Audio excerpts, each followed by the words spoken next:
Hello, crafty people of the world. Welcome to CreativeRapport. I'm Marilyn, and this is my channel. And this is my first YouTube video. I'd like to welcome you. Hello, bonjour, hola, aloha. The last one's my favorite, but unfortunately this is where I live. I am here today to do a video response to Toni from CraftPurge. So, a project share. She put forth a challenge to us to make some projects for her for a giveaway that she is having. For 1 point, you could do one 12 by 12 scrapbook paper page. For another point, you could make a second scrapbook page. And for a third point, you could do a video response, which is where I am now. This may be my only video ever. Someday I might be rich and famous. You never know. But anyhow, I wanted to thank Toni for hosting this challenge.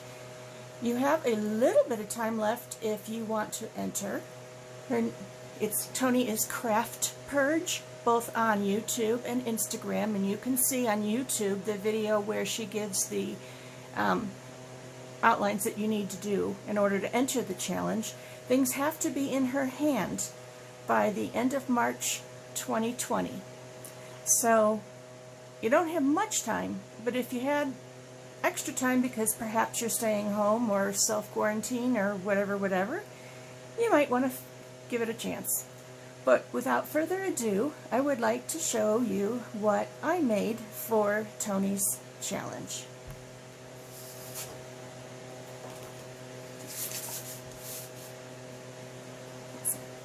In frame? I think so. Page number 1. Love you lots. This is a cut file from Paige Evans, one of her freebies. I cut it in the vibrant blue, but as you can see the background is quite busy, and I was a little afraid that it didn't show up very well.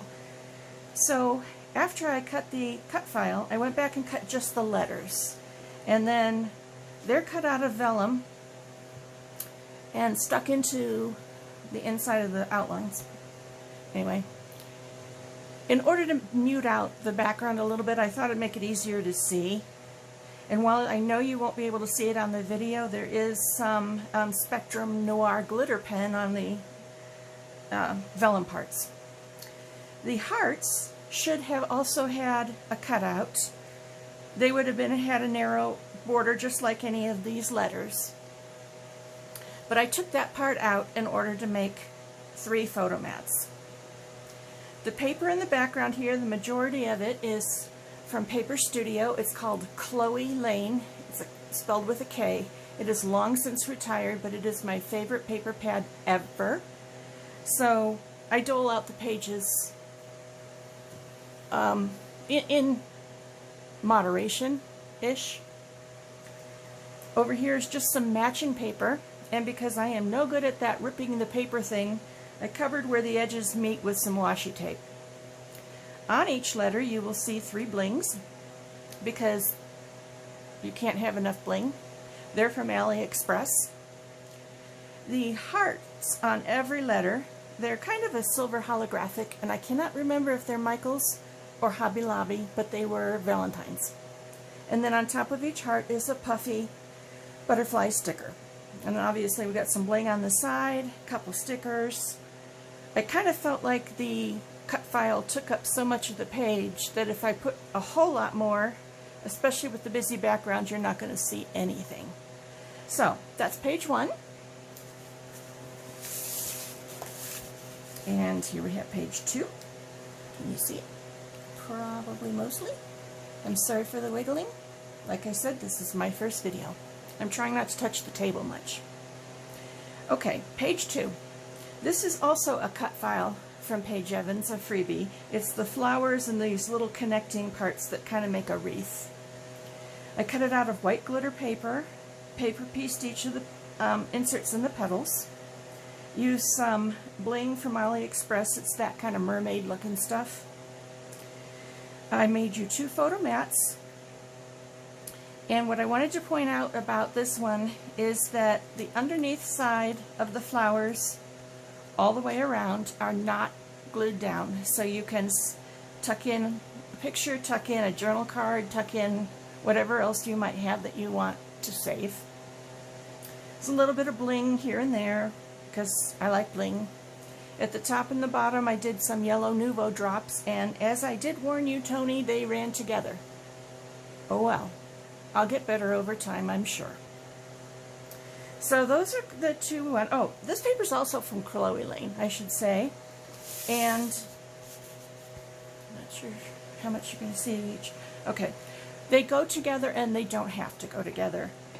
It is the same paper pad in the background with a lot of the same patterns and so forth, colors, what have you, but they're also able to be used individually. Another thing I'm going to be sending, I don't know how much you can see these. I don't know, is that better or worse? Maybe worse, I don't know. These are acetate templates. The oval fits on the oval, the heart fits on the heart, and they are slightly smaller than the paper mats. In fact, the heart is the size of what should have been the cutout had I done the cutout in the heart. But I thought if you took the acetate template and you laid it on your picture, you could see what you were getting, trace around it, cut it out, lay it down, and you know it's going to fit. I don't want you to be struggling with figuring out how to cut the dimensions just right. So, those are my projects. Thank you very much for watching. And thank you very much, Toni, for hosting this, because I really had fun. I do not paper scrapbook, but I have an addiction to paper. I don't suppose that's too unusual. So it was fun to drag my stuff out and make myself try something different. Anyway, I guess you should be expecting a package in the very near future. Thank you very much, and we'll see you soon.